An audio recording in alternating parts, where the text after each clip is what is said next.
Hey everyone, welcome to the Teacher's Journey।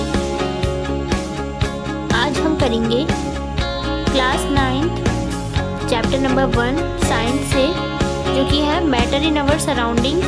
इसके कुछ important MCQ question series हम करेंगे, जो कि बहुत ही इम्पोर्टेंट है various teaching examinations like CTET and science के इम्पोर्टेंट क्वेश्चन हैं इसमें। So let's start. Our first question is, the quantity of matter present in an object is called is। जो क्वांटिटी मैटर में प्रेजेंट होती है उसे क्या बोलते हैं? वेट, ग्राम, मास या फिर डेंसिटी। तो जैसा कि हमको पता है कि इसे बोलेंगे ऑप्शन नंबर सी मास, जो कि एक फंडामेंटल प्रॉपर्टी होती है किसी भी बॉडी की। इसका करेक्ट आंसर है ऑप्शन नंबर सी।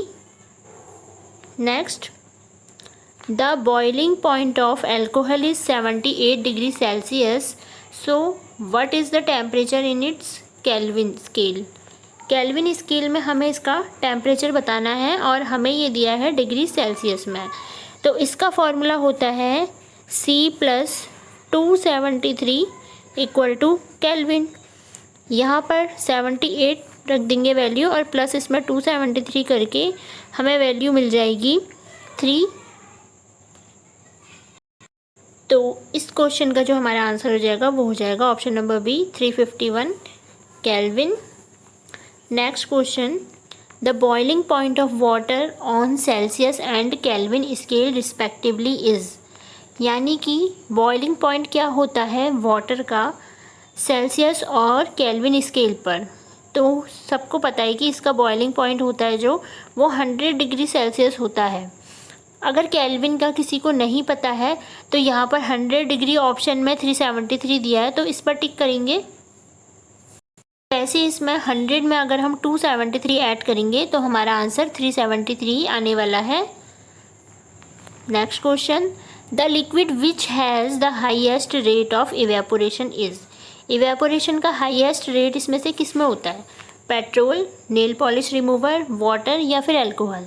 तो नेल पॉलिश रिमूवर जो होता है इसमें एसीटोन यूज़ होता है। और एसीटोन में लीस्ट इंटरमॉलिक्यूलर फोर्स होता है, जिस वजह से इसका हाईएस्ट रेट ऑफ इवेपोरेशन होता है। Next question, A form of matter has no fixed shape but it has a fixed volume. An example of this form of matter is। यानी कि जो हमारे पास अब मैटर है उसका कोई भी फिक्स शेप नहीं है, लेकिन उसका वॉल्यूम जो है वो फिक्स है। तो ये किसकी तरफ इशारा कर रहा है? ये इशारा कर रहा है हमारे लिक्विड फॉर्म की तरफ। अब इन ऑप्शंस में से लिक्विड में क्या मिलता है? क्रिप्टन? नो, क्रिप्टन तो एक गैस होती है, ये एक नोबल गैस है जिसका यूज़ लाइट्स वगैरह में और लेज़र्स में किया जाता है। केरोसिन, कार्बन स्टील तो बिल्कुल नहीं होगा। CO2 भी एक गैस है, तो ऑप्शन बचता है B kerosene. Next question, which of the following phenomena always result in the cooling effect.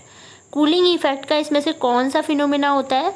तो कंडेंसेशन नहीं होता, इवेपोरेशन, सब्लिमेशन या फिर नन ऑफ दिस। तो इसका आंसर है ऑप्शन नंबर बी इवेपोरेशन। ये इवेपोरेशन होता है। Which of the following causes the temperature of a substance to remain constant while it is undergoing a change in its state? Correct answer है option number A latent heat। Next question, which of the following has highest kinetic energy?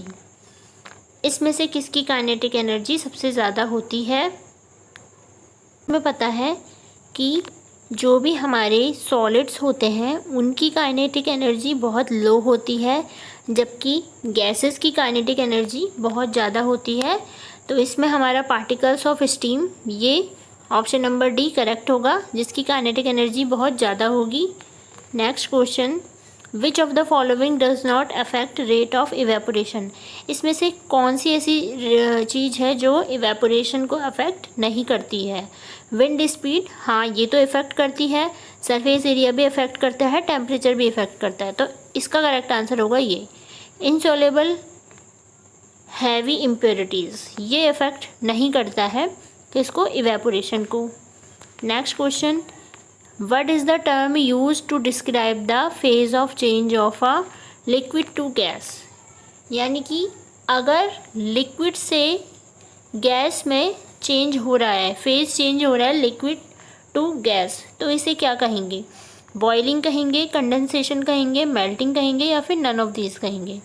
तो liquid से हमारा gas में change हो रहा है, इसे हम बोलेंगे option number A boiling. Next question, the term used to describe the phase change as a liquid becomes solid, यानी कि अब हमारा जो फेज चेंज हो रहा है वो लिक्विड से सॉलिड में चेंज हो रहा है, तो इसका जो करेक्ट ऑप्शन है वो है फ्रीजिंग। फ्रीजिंग में जैसे कि हम आइस क्यूब्स के लिए रखते हैं water and then water change हो जाएगा हमारे आइस क्यूब्स यानी कि सॉलिड में, तो ये एग्जांपल हो जाएगा लिक्विड का सॉलिड में चेंज होने का। Next question, as 1990s scientists have proved the existence of how many states of matter, so इसका करेक्ट आंसर होगा 5। सबसे पहले 3 स्टेट्स ही पता थी, solid, liquid and gas. Then 1990s में क्या करा, 2 मोर जो है ऐड हो गई थी, 2 मोर स्टेट्स ऑफ मैटर क्या थी, plasma and Bose Einstein condensate. Next question, what is dry ice? Dry ice क्या है? इसका करेक्ट आंसर है solid CO2। Option number C is the correct answer. Gas can be liquefied by, gas को हमें liquefy करना है तो हम कैसे कर सकते हैं? Increasing pressure and decreasing temperature, so both A and B. हमें क्या करना होगा? प्रेशर बढ़ाना होगा जबकि टेम्परेचर हमें लो करना होगा। Next question, Bose-Einstein condensate have very low kinetic energy, low kinetic energy, high kinetic energy या फिर highest kinetic energy. So it's correct answer is option number a very low kinetic energy. Next question, which of the following can not be considered a form of matter? कौन सी ऐसे इसमें से thing है जो कि matter के form में नहीं होती है? तो it's correct answer is option number C humidity. बाकी सब एटम, वाटर और इलेक्ट्रॉन जो है वो मैटर की फॉर्म में होती है। Next question, which of the following statement is not true regarding the characteristics of matter? कौन सी ऐसी स्टेटमेंट है जो कि ट्रू नहीं है मैटर के लिए? The particles of the matter are randomly moving in all direction, ये तो एकदम करेक्ट है, मूव करते रहते हैं पार्टिकल्स इधर उधर randomly. Option number B, kinetic energy of the particles increases with a rise in temperature, kinetic energy बढ़ जाती है जैसे जैसे हम टेम्परेचर को बढ़ाते हैं, ये भी एकदम करेक्ट है क्योंकि जैसे ही हम गर्म करते हैं तो वहाँ पर क्या होता है, पार्टिकल्स में मूविंग नेचर बहुत ज़्यादा हो जाता है जिससे काइनेटिक एनर्जी बढ़ जाती है। Option number C, kinetic energy of particles of all matters remain the same at a particular temperature, या फिर option number D, particles of a matter diffuse into each other on their own. So इसका जो not true option है वो है option number C, kinetic energy एक जैसी नहीं रहती है सेम टेम्परेचर पे, क्योंकि किसी के लिए वो कुछ और होगी जबकि उसी दूसरे सब्सटेंस के लिए उसी टेम्परेचर पे काइनेटिक एनर्जी कुछ और होगी। Next question, which of the colour of the vapour formed on sublimation of iodine solid is? वैसे आप लोगों का ये क्वेश्चन जो है वो प्रैक्टिकल से लिया गया है, सो इसको अगर आप प्रैक्टिकल में करेंगे तो कौन सा कलर आएगा?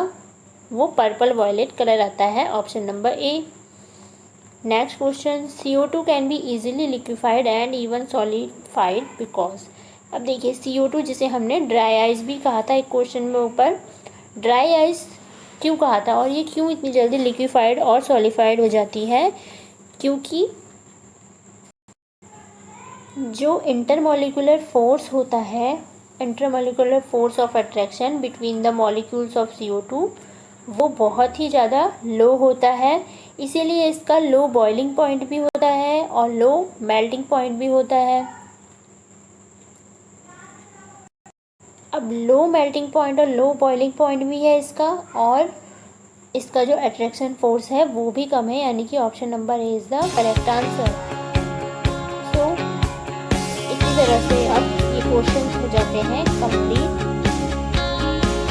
नेक्स्ट वीडियोज़ के लिए बने रहिए हमारे साथ।